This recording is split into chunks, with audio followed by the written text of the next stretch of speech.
Okay, good afternoon, ladies and gentlemen, and thank you for staying until what's the penultimate session now. We really appreciate it, and you have two fantastic speakers here today. I'm looking forward to hearing what they've got to say and educating us around generative AI and cloud. We've only got 30 minutes for this session, so I'm going to dive right into it. So Thailand is really positioning itself as an innovation hub in terms of cloud and AI technology. There have been a number of companies from Google and others who have invested heavily in Thailand on data center infrastructure. And we're also seeing many companies developing tech hubs for artificial intelligence here in Thailand. However, there is a lot of competition. We only have to look at our neighbors in Indonesia, Malaysia, Philippines, and others who are trying to, knock us down a peg and not be that regional leader. But just quickly, it's projected that Thailand's digital economy will surpass $53 billion in 2025. And Gartner also predict that 70% of enterprises will be using AI architecture within their operations. The challenge, however, is that many Thai enterprises struggle with the strategic and practical implementation of AI solutions in the cloud. So, gentlemen, my first question to you is, how do you see this cloud and AI fusion landscape emerging in the near future?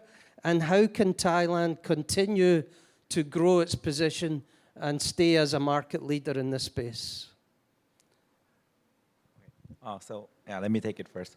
So regarding the fusion, it's kind of clear at this point that most organizations, they won't be deploying their model on-prem, right? The model would have to be on cloud, whether Gemini, OpenAI, or several other models.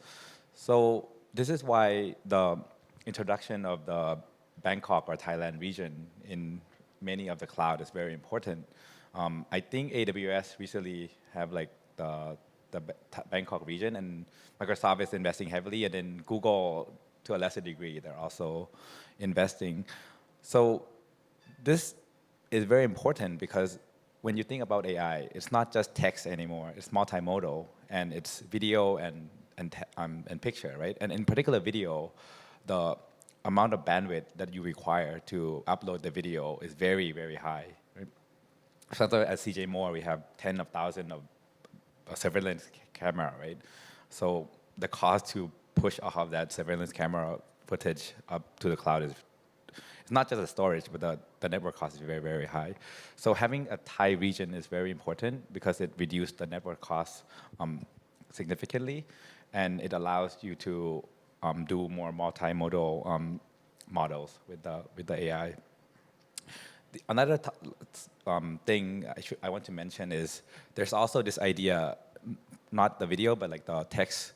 There's this idea of zero copy. This is where you can join data from several platforms, whether, for example, Snowflake, BigQuery, or Redshift, from all the different data warehouses. This is only possible if the data from all these cloud services is located in the same region. For example, in the US, this is very prevalent now. But so having all the major cloud provider, having a data center in Thailand or in Bangkok, it's like a prerequisite. I know this zero copy technology is not available yet in the Bangkok region, but this investment will allow it to be available in the near future. Yep. Thank you. And Adash, how do you see the landscape evolving in the coming future? Yeah, well, James, I think we are into a very interesting era and witnessing so much rapid development around us, If we talk about all the emerging markets in Southeast Asia, particularly in Thailand, I think they are doing working very aggressively to become a true digital economy, particularly in Thailand, I think. And they really want to leverage the power of AI or GenAI, which is one of the used or most abused word nowadays. So many digital services, you know, uh, from, or for that matter, if you take post-COVID, the emergence of the e-commerce market is gone a very big way. Similarly to the digital payment services, content streaming, disaster recovery, all those areas require a huge storage and computations. When we talk about the consumers from the Asian market, particularly in Thailand, Vietnam, Cambodia, they are very having high appetite to digest digitization content, basically. And when we talk about the industry and institutions, basically, they are also going very massively investing in the journey of digital transformation. And everything is all requires a lot of storage, a lot of computational power. And that's where I think a lot of big players are investing heavily in data centers, AI tech centers and everything, because data center, AI tech centers are the basic building blocks and very essential for this kind of a digital transformation, okay? Now, I'm not very much qualified to tell what Thailand should be doing, because Thailand is still doing great, but the thing is that couple of challenges or the limitations that I am facing in my field and my experience, which I can spill over it here. So basically, whenever particularly, it's not about only Thailand, whenever you are particularly working in a new technology, okay, the resource and the skills, scarcity is always a major concern. So basically, I would suggest that there should be a major investment in R&D, people, skill management. We need to upscale the skills of the talent here in Thailand. Plus, we need to bring through some knowledge program, university collaboration, so that we can build the talent pipeline. Because the way digital transformation journey is going, infrastructure is going very aggressively. So we need to have a right kind of a talent to take it forward to the next level. And that is very, very important here. Along with that, to becoming a market leader, what we should be aiming for is to produce some local use cases which in the areas of healthcare, education, supply chain, logistics, DR, all those things need to be locally produced and brought to the other weaker emerging markets, so that at least, this is the steps towards making Thailand as a regional IT leader or true digital economy. That's what I feel. Yeah, that's a fantastic point. I think, people, skill sets are key. As we've seen in cybersecurity, there's been a lack of strong capability in the market, and that's now being replicated in AI. But talking about AI use cases, in a conference I was in over a year ago, when I asked the room how many people are using generative AI in their companies, only a very few people put their hand up. And I think that's different today, right? I mean, we're seeing a real explosion of generative AI being used across all sectors to improve customer experience through agentic AI solutions, to improve productivity, or even in the case of healthcare, I see AI being used to push humans towards new areas of discovery and diagnostic detection and so on. So my question to you is, can you share some of the use cases that you've been involved in that are, particularly interesting, and what advice would you give to the audience if they are relatively new in their AI journey, or perhaps they haven't started? Konadash, let's start with you. All right. I think your question have two segments to it. One is that to share that what we are doing, particularly in the field of GenAI, and the second thing is that how we can advise who are new to this journey. So I will start with something very simple. GenAI is all over the place, and I will refer to one of the research published in last quarter, or I think recently this quarter, which is published by Figma. And very two interesting facts. If you combine all the different sectors globally, 10 to 12% of the sectors are getting true benefit from the Gen AI or AI related initiatives, which is very simple to identify, which is healthcare, education, content driven advertisement agencies and all. Second fact is, and how about the remaining other sectors? What they are doing? Basically, they are just into doing the experiments with the small POCs kind of thing.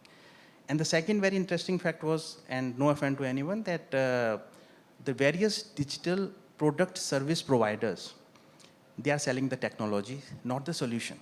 Again, that was a report I'm referring to. I'm not talking about anybody particularly. Based on these two facts, and I think most of you are working with so many vendors around you, and each and every product is coming with some kind of AI ML element, right? And whether it is really helpful and turning around the business into some real business value, it is very difficult to say, right? So these are the two interesting facts. Coming back to the use cases that we are using in Mega and around me is, we are having multiple line of businesses. So one of the line of business that we are having is directly selling to the consumers, the healthcare and the supplement products. Now, we are having various campaigns to reach our consumers in terms of social media, WhatsApp, TikTok, Facebook, Tiki, and so many other platforms. And those campaigns, we are also receiving the feedbacks from the consumer sides, right? So it is very difficult for a human to read each and every comment and the likes and dislikes from various consumer sides. So we are having some tool to sentiment analysis from the consumer side, right? And that is helping us to identify which all the areas where we are getting the positive segment and where we are getting the negative segment. And based on that, we can tailor our campaigns to target those customers. If we are getting positive, so we are going aggressive behind them to increase the sales. And whenever we are getting the negative, which is also obvious in the nature for each and every business, we are also trying to mitigate what we have done wrong. Apart from this, the other things that we are doing is that we are into the healthcare organization. We have hundreds of products. We are having that artwork printed on the label of the products, and which is very highly regulated. We cannot afford to that go wrong. So whatever we are giving to vendor and vendor is publishing for us, it is very difficult to eyeball it from the naked eye, right? So we are having some AI tool which is generating and comparing the pattern, what was given to them, what was delivered to us, and get some kind of exception reports, which is helping us to identify the real problem in the labels and all. We are also configuring the agents to support the sales and marketing and the HR, which is reading the knowledge base and the historical transactional data and provide the right kind of analytics. We are also generating the forecast based on the macroeconomic factors of the various regions. For example, we are having presence around 35 markets here.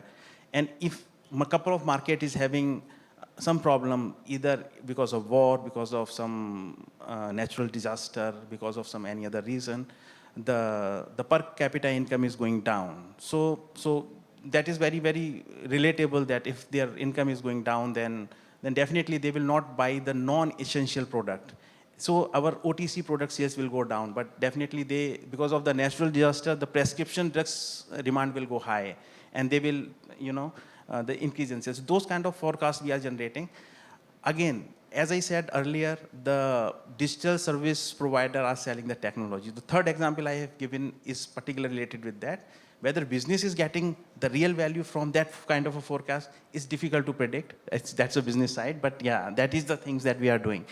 Coming back to the advice that I would like to give whoever is new to this journey, basically, you need to understand your data, because AI tool is as good as it is trained on what quality of data. So data should be complete, precise, accurate, and there is a data matrix. It should be unbiased, so it should not hallucinate your results and everything, right? And then you should have a right kind of a data governance and the policies in place so that you can use and trust the product. And it is very important that whenever IT is working with the business, you need to collaborate with the business so that business users also understand that how the AI is working and producing the result. until unless they are not convinced with the process and all, your initiative will be one-sided and you will not get that real business value out of it. So these are the few things that you need to consider. Fantastic. Great advice. And compare some use cases and maybe some learnings for the audience as well. So let me first start with advice. I completely agree with Adash. I think that before you can even think about doing AI or like machine learning, I think your company needs a data engineering team first, because without a data engineering team, you're putting in garbage and then out will come the garbage, right? So a lot of CEO, like they start by hiring like data scientists, and then data scientists come in and like, where's the data, right? You can't just do it based from Excel data. But I think that advice would be sort of generic to like AI. But regarding Gen AI, I think Gen AI is special because Gen AI can deal with sort of unstructured data, and it doesn't have to be a fixed schema, right? It used to be that in ML, you factor A, B, C, D, E, X, you put it in the model, and then it predicts some other factor Y, right? But with Gen AI, the special aspect is that it can be more flexible. You can put in more input and then still ask it to do some prediction. So I think with that in mind, it opened up a lot of use cases. In particular, I think what GenAI is very strong for is those multimodal model. So let me segment to a use case that I worked on. So this is a chatbot, right? And initially, I was using the chatbot to just read the customer text and trying to answer it. But you know, if you use Line or like Facebook Messenger, you see a lot of these emoji, and then sometimes they even post in like a screenshot, right? And it used to be that the chatbot is incomplete because it doesn't understand the picture. But with recent development, I think in the last year, you can now feed the picture into the GenAI model, and then it interpret the picture as if it were human, right? So I think for GenAI, like the strong use cases are the ones that are multimodal. That would be. Yeah. And Kumpari, during the break, gave me a great idea about using AI to assess data retention and what data you really do need to retain and which data you can move to archive. So it's really good to network during the breaks and get these ideas. Thank you for some great examples of the positive side of AI and cloud, but let's flip it on its head a little bit and talk about the negative, because both the use of AI and the use of cloud technology and the fusion of both brings with it a new set of risks that, as technology leaders, we need to deal with. Cybersecurity, of course, being one of them. But I just, starting with you, Kumpari, what are some of the key challenges, the key risks that you think we need to be aware of, and some of your advice around mitigation strategies? Yeah. So I was talking to Ardash earlier about this, and I think the most difficult case and the case where there's a lot of threat to cybersecurity is when you have a hybrid system. So half of your server on-prem and have your servers on the cloud, right? If it's all on-prem, you just air gap it, it's fine, right? You're done. If it's on the cloud, especially if it's in the same cloud, like everything in GCP, right? It's very, very secure, and it's very hard to get things wrong unless you're like exposing your service account key. The main problem is when you have some edge device or you have some old on-prem server, and then you have to sort of do a hybrid setup to the cloud. And especially when these devices are quite old, right? And they're not encrypting data with the most recent encryption. For example, right now you should use TLS 1.3, right? But these devices are either not encrypted using like HTTP without the S, or like using very old version of TLS, like TLS 1, right? So with this problem, then the data is not really encrypted in transit, and it causes a lot of security issue.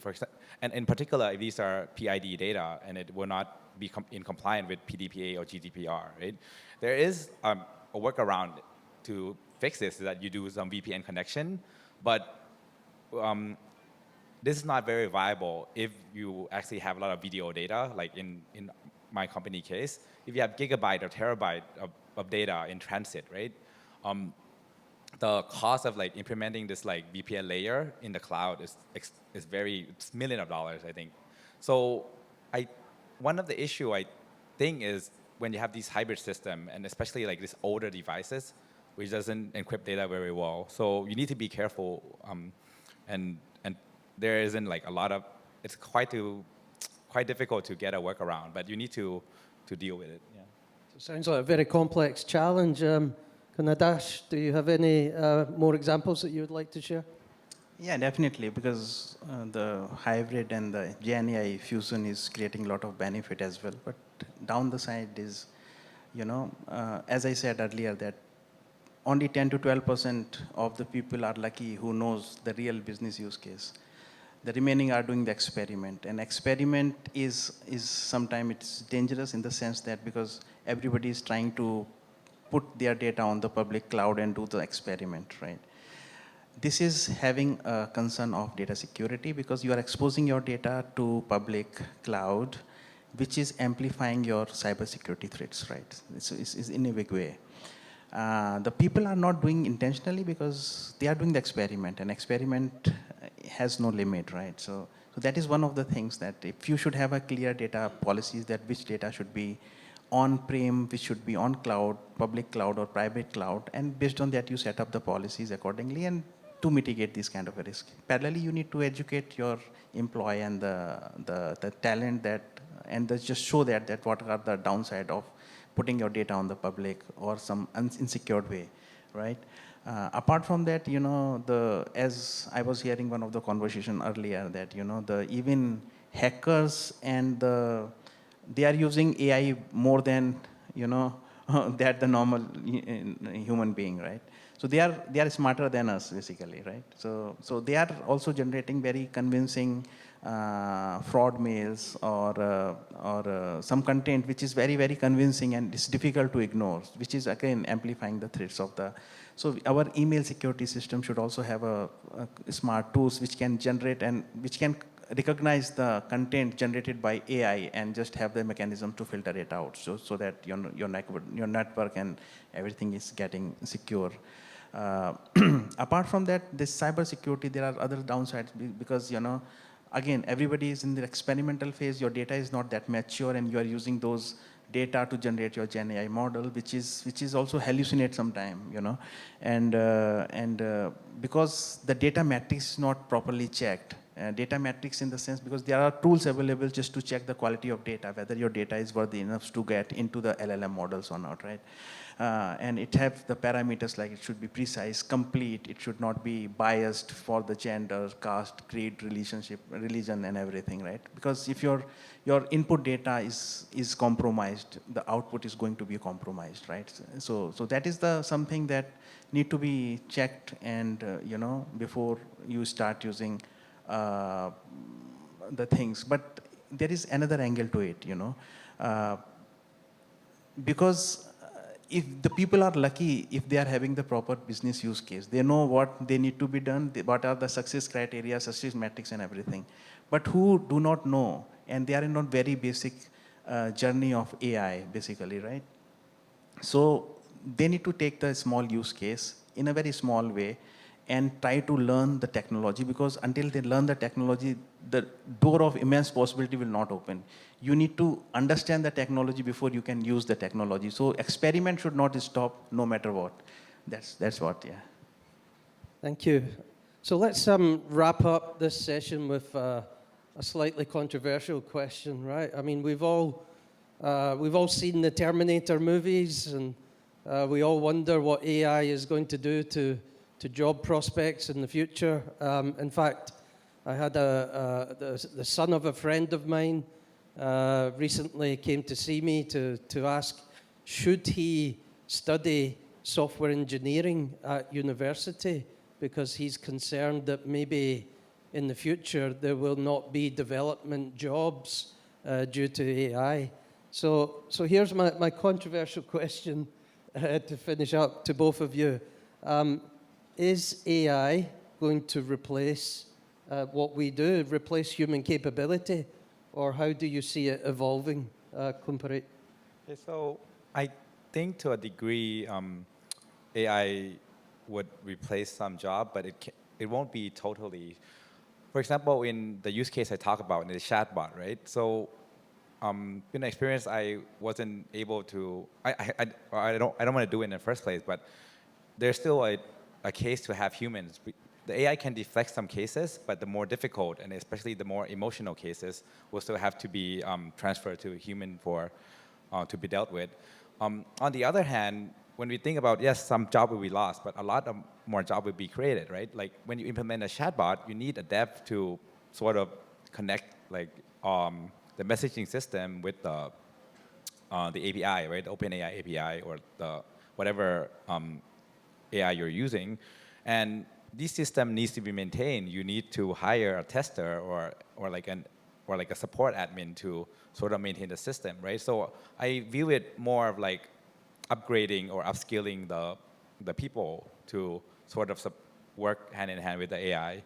And it's not necessarily bad, right? Because we're working up the value chain. Thank you. Kunadash? Difficult to answer this controversial question, but I do agree.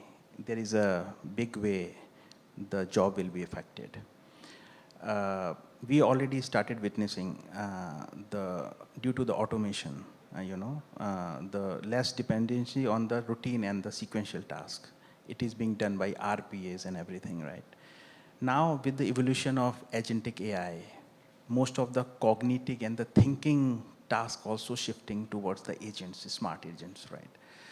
So it's difficult to say, and I think we cannot ignore the fact that the job market is going to be affected heavily in near future. Even Microsoft CEO Satya never said that it will be replaced, but he's firing so many people, and then he's fueling billions in AI, right? So it's a bit ambiguous, right? The future I would foresee is that the RPA will do, agents will think, and human will lead.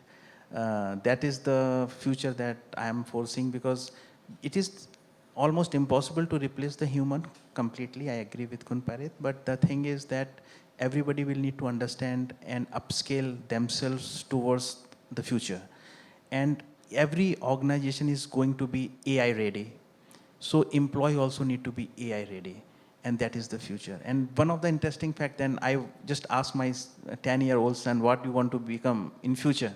Doctor, engineer, computer scientist. And he gave me a very interesting answer. He want to become a psychiatrist. And I said, why? So he said that everything will be done by AI. So people will need psychiatrists to give some mental, these kind of advices. So yeah, that's how it is. Fantastic.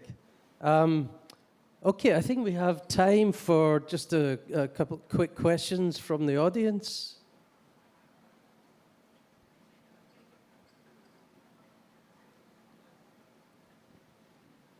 Anyone?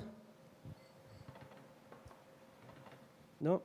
After lunch, it's a difficult. It's either too creative or... Okay, we have one question here. And we would like just one, please.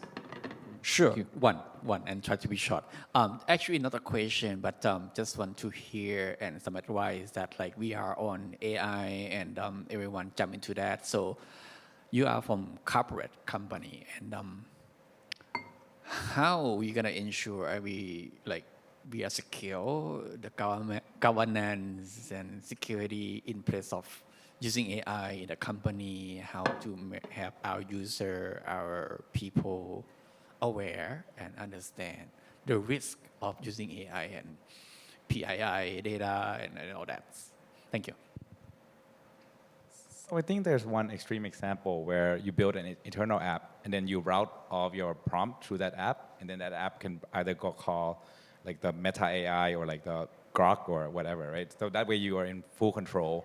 I kind of think that's overkill. I think as long as you control the subscription, you buy the corporate subscription from OpenAI and you don't let the user just use the free version, then in my opinion, that's enough.